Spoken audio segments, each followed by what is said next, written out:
times of sharing during ASEAN.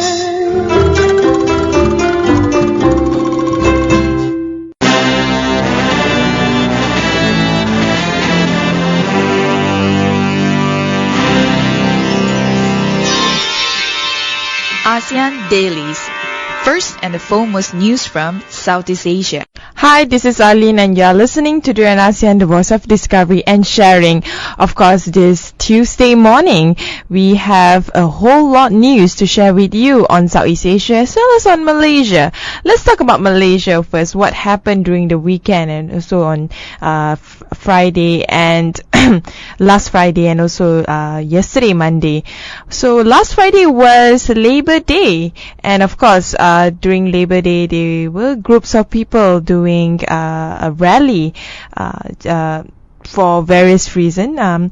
But of course, on May Day is supposed to celebrate Workers' Day, and in conjunction with Workers' Day in Malaysia, there were the Kitalawan rally, where unfortunately 29 people were arrested, including Ambiga and as well as members from Parti Socialist Malaysia. Some of them were released, but talk about the rally itself, we saw quite a number of crowd. I think would be around more than 20,000 of people gathered from Dataran Merdeka, and then they walk all the way to KLCC.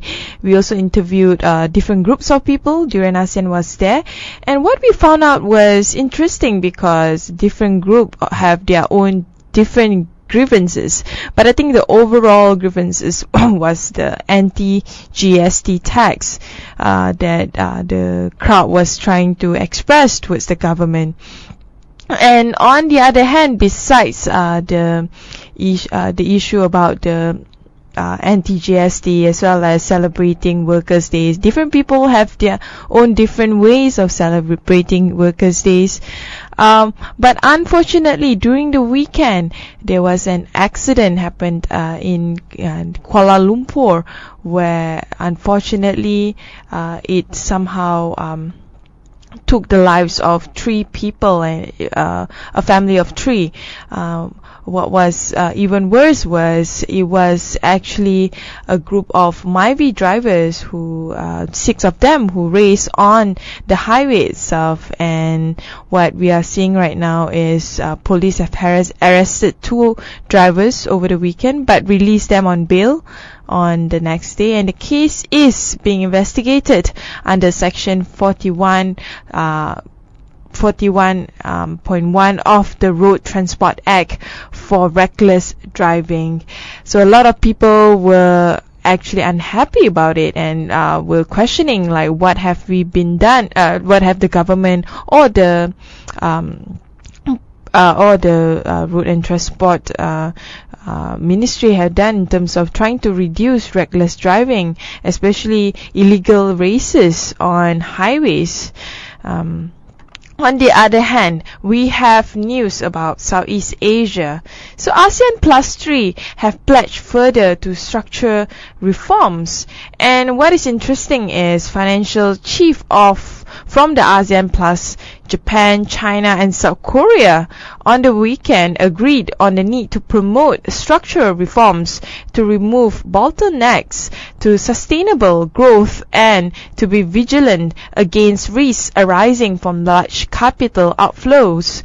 Meeting on the fringes of the ASEAN Development Bank annually, the meeting in Azerbaijan capital of Baku, the finance minister and central bank governors said in a joint statement their economies are poised to sustain this year the momentum of relatively high growth of previous year, while reaffirming their commitment to carrying out the necessary structural adjustments. They sounded alarm about the possibility of a sharp run-up in oil prices and capital outflows amid the changing global economic environment. So to deal with this risk, the financial chiefs are calling for microeconomic policy steps where appropriately support the macro prudential measures and capital flow management measures, in addition to continued regional financial cooperation. Neither the statement from the ASEAN Plus 3 nor the trilateral talks mentioned in the ASEAN Infrastructure Investment Bank, a multilateral lending body China actually has set up later last year. So it seems like the key move for ASEAN is to have multilateral structural reforms, and I think this is definitely one step further up in terms of trying to ensure that ASEAN would be able to move forward with enough, of course, funding to back it up, especially in terms of infrastructure building. It foresees itself as a community, an economic community where it can create a single market. I'm not sure how this would form in the larger framework, but definitely one of the key criteria to create an economy with a middle income and high income community combined. It ought to have a good a good funding to back it up. On the other hand, Thai press, one of the more restricted in ASEAN. So compared to the press freedoms in other countries in Southeast Asia, Thailand seems to be one of the worst. Thailand's fourth estate has turned from being fairly free to one of the most restricted in the region, standing beside Myanmar and Malaysia, the Southeast Asian Press Alliance said on World Press Freedom Day, during the weekend, of course. The military junta that took power on May 22, 2014 has imposed strict bans on media, public and online criticism of the government while overhauling the political system before calling for an election in 2016. This was mentioned by the Southeast Asian Press Alliance. Generally, media and citizens have learned to stay within the rules after hundreds were invited by the military for attitude adjustment, quote-unquote, euphemisms for summons and detention. The Thai Journalists Association, Thai Broadcast Journalists Association, National Press Council of Thailand, and News Broadcasting Council of Thailand yesterday jointly called upon the junta to revoke its annual announcement NOS 97/2557 and also 103/2557 and 3/2558 to create an environment to for reconciliation with free and safe discussion. This comes especially at a time of national reform in Thailand. Therefore, it is necessary that people from different groups have opportunity to submit their opinions and proposals on how they want to see the future of the country. I think it's really sad for Thailand to be on par with Myanmar and Malaysia, especially Malaysia. I think we can do better in terms of press freedom, although in terms of online press, Malaysia is still somewhat freer, but in reality, we cannot just simply report whatever we want, and I think it's a good check and balance, but at the same time, press freedom should also be about reporters not feeling the need to self-censor themselves, and also for people to be able to access information on the ground, either on the spot or first-hand account of what was the reality on the ground, rather than being filtered down to a news that is unrecognizable. But whatever it is, hopefully in Southeast Asia on the World Press Freedom Day we are able to reflect the importance of media freedom, especially media that have been working really hard to provide news that really matters to us, Southeast Asian. We'll take a short break. When we return, we will talk more about some human rights cases as well as some economic and leadership, I would say, transformation in Southeast Asia.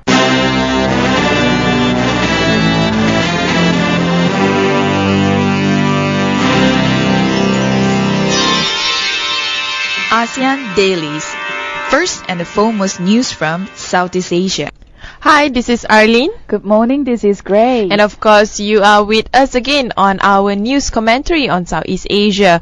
So, the next news is also related to Thailand and partly about Malaysia as well. This is regarding on the biggest discovery of a concentration camp, I would say, quote unquote. It's a deadly jungle camp where they discovered, I think, more than 50 bodies of people who they suspected are Rohingya Muslim who were being victimized by human traffickers. And then this is very disturbing, at the same time very saddening, because all these Thai police have arrested a man they believe is the key figure behind this quite a brutal scene, that human trafficking network that ran a jungle camp that, like Arlene mentioned, where 50 bodies have been found from the ground, and then the pictures are there with the article, and then just by looking at it, it is very brutal and disturbing. Mm-hmm.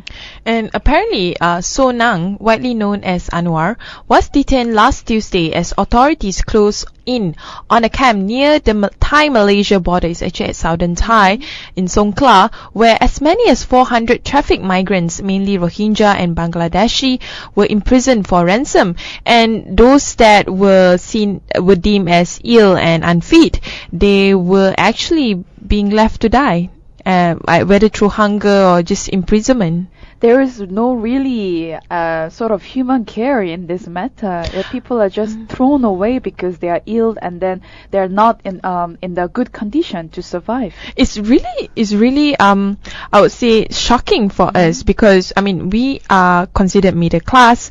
We live in our own comfortable cocoon, but right outside, our comfortable circle, when it comes to human rights issue, is really, really horrible. Especially, a lot of people might not realize, but around the region of Southeast Asia, especially around the region of Malaysia, human trafficking is very, very rampant, and is such a horrible situation that you have these kind of deadly camps where people are just being thrown away into shallow graves if they are unable to pay their ransom money. And at the same time, I wonder how many of these people are actually registered as from the day that they are born until their death. I don't think most of them are registered as being a proper citizenship of somewhere. Especially for the Rohingya, And then many of them are just treated as they are like unhuman beings, and some of them just treated as if they're animals. And they're totally discriminated from the society. It's totally true, and in fact, because they are discriminated from their own society in Myanmar, a lot of these Rohingya, they believe they want to go to Malaysia, but they have to go through Thailand, and they have to pay through a middle person, and these middle people are in fact the human traffickers, and they are making a lot of money per person. But if the money doesn't really go through them, they have to imprison these migrant workers / refugee first before they can transport them to Malaysia. I am just asking ourselves, Malaysians, we ask for our rights as Malaysians, but have we ever asked for what have the government done in terms of trying to protect migrant workers, refugees, create policy that will ensure that human rights abuses would be able to curtail, not just in this country, but maybe working together with other countries, other neighboring countries. I think if Malaysian authorities can work well with the Thai, the Singaporeans, Indonesians, trying to address the issue of human trafficking in an ASEAN level, I think that would be the biggest achievement for ASEAN, if ever it's been done.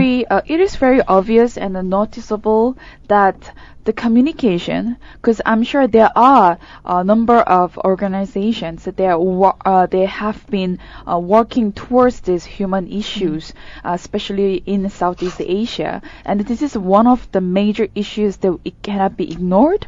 But at the same time, all the messages that have been sent from all these organizations or NGOs to the government, where I feel that there is a barrier between these two, that the messages are not sent, or the government or ASEAN organization is ignoring the fact, because they are just focusing on the other economic or political stuff, not on the human rights issues properly. That's true, but they don't realize, being ignorant is really one of the biggest causes for any economic failure. Right. And being ignorant in this case is trying to close one eye for human rights issue that is really would jeopardize the economy of Southeast Asia. Of course, in the short run, it would be okay, but in the long run, Southeast Asia would not be able to form that single market, because you need human resources, and you cannot treat humans like commodities. If they are not being treated well, that means you cannot create a sustainable economic model. You only create an economic model that is filled with black markets, with governments that are just too ignorant to realize how it would jeopardize not just Malaysia, but I think the whole Southeast Asia as a whole. I think we need to start to think ourselves as ASEAN first. If we want to see ASEAN become an ASEAN community, if we see ourselves as Malaysian first or Singaporean first, that means we will always be living in silos. We will always be living in our own comfortable cocoon with our MyVs and yeah. I mean, you have a point there. ASEAN has been shouting for people-centered community, but ignoring all these Rohingya and minorities, where is the people-centered community, this whole vibe coming from? And then you said that economic part, if we keep on ignoring this factor, it will affect the economic part for sure. From where should we start as ASEAN community? And then this kind of issues have been addressed to the society hundreds of times. Yeah. And where is the regulations, the policy that you mentioned? And furthermore, where's the communication? Yeah. It's really ironic, because you look at ASEAN Summit, Malaysia do want to address human rights issue, maybe not in an idea that the ASEAN People's Forum would want to, but the problem is the way they address is very event based. They create the ASEAN People's Award, they have different platforms for young people, for entrepreneurs, even for human rights advocates to voice out their concern. But where is the policy and structural reforms, which is the elephant in the room? You want to create a mechanism for people to address human rights issue. You need to create institutions, strong institutions, like how the European Union would address their human rights concern. But or even United Nations, but it's not happening in ASEAN, and that's probably the biggest, I would say, regret or saddest part about ASEAN. Well, there are small schools or institutions that are already established to help all these minorities people. However, it hasn't come to the level where ASEAN level or government level that those organizations are not fully supported by all these big bodies, we say. But then, on the other hand, we have other issue that is really plugging also human rights, but this time is in another country, which is Indonesia. Right. As we all know, President Jokowi had somehow didn't change his mind. He somehow just continue with what he already started out, which is to execute the Bali 9 drug traffickers or drug smugglers. And what we are seeing right now is a reality check for his presidency, where Indonesia's growth is definitely slowing, and from what we gather that even Indonesia is losing a lot of foreign investment in the country, and is definitely one of the biggest, I won't say failure, but stumbling block for President Jokowi to be able to achieve the kind of 7% growth that he wanted for his economic growth. And at the same time, when we talk about the infrastructure, Indonesia has one of the worst infrastructure system in the country. And that to be able to develop that part and to be able to improve that particular industry, a lot of work needs to be done. And then it does affect the whole, the economic session. And definitely it is, by just looking at the economic sort of dropping part, it is quite disappointing. And then that really challenges Joko Widodo at the moment. And then after, like you mentioned about the case of Bali 9, and it seems that not in Indonesia itself, but then outside the point of view, they have decrease the credibility on Joko Widodo's. In fact, in terms of foreign direct investment, it has fell more than 4% from earlier last quarter, a smaller decline than the previous 3 months. This is according to Bloomberg calculation based on previously reported data. Investors are likely to wait for actual proof now. This is also according to OCBC's Wiranto, referring to the predicted sub 5% growth. But I think overall, Jokowi is definitely, working really hard to improve the economy. He has pledged to use billions of rupiah from savings made by scrap fuel subsidies he scrapped late last year on building infrastructure like roads, bridges and ports, which is a great deal that should lead to stronger economic growth. But the problem is the program has barely begun, and the government is also trying to expand manufacturing, but that industry is yet to pick up. So it's all is based on promises. The people of Indonesia hasn't really seen that much, I would say, infrastructure development in Indonesia. And also at the same time, the exports of Indonesia as commodities are apparently falling due to the slow demand in China, especially in the area, and the main export in palm oil, rubber, crude, and petroleum, coal, tin, and also other resources from Indonesia to other countries. So when it comes to exporting products, it's also heavily do affect the economic growth in a certain country. And Indonesia, because of the huge populations in Southeast Asia, it affects a lot the internally in the Indonesia itself. So I think leadership is the key in terms of trying to spur development in the country. So it's not just about leadership in economic gain, but also in terms of the people's welfare, and of course in some countries human rights concern as well. But for Singapore, they are looking at real leadership as leadership change as key risk for Singapore. This is quite weird. So in a recent report, the Political and Economic Risk Consultant, or PIRS, noted that the issue of leadership succession has come to the forefront as expected since the death of founding Prime Minister Lee Kuan Yew last 2 months ago.